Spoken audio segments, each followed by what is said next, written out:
And the reason why I wanted to ask you that question is because if somebody's listening to it now and thinking, I've always wanted to start something, and then sometimes you haven't looked at the environment you're in, sometimes just stepping away from that environment can make a massive difference. Because when we went to uni, Scope started when we were away from Birmingham. It didn't start it in Birmingham, really and truly, you know what I mean? So, but it had to take us leaving the city and just doing it for us to realize, actually, you know, and for a lot of guys, we're in this trance for 10 years, 15 years, not because we want to be in it, but because we don't want to stand out. We don't want to be that black sheep. So it's very important to sometimes look at it and kind of sit down with yourself, like you said, journal, and then say, what do you really want? And the one question for us, there's so many people, for example, for me, that ask, I want to start YouTube, or I want to become a doctor, and I think, why?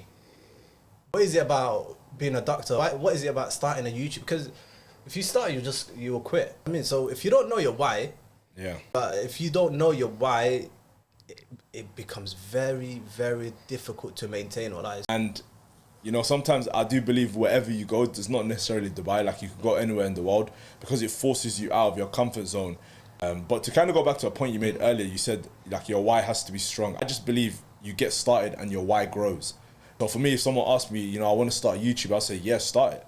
You know, you kind of learn things along the way, because trying to predict the end or what your big goal is going to be without having started leads to overthinking. But for me, it's like, I've always told people, yo, just start something, do it. Because the very essence of doing something gives you data, and then you can actually then ask yourself, what can I do with this? Whereas trying to hypothesize, or I guess trying to theorize everything, going on the internet, how do I do this? If you keep doing that, I believe you actually reduce that muscle in your mind that allows you to just keep moving forward.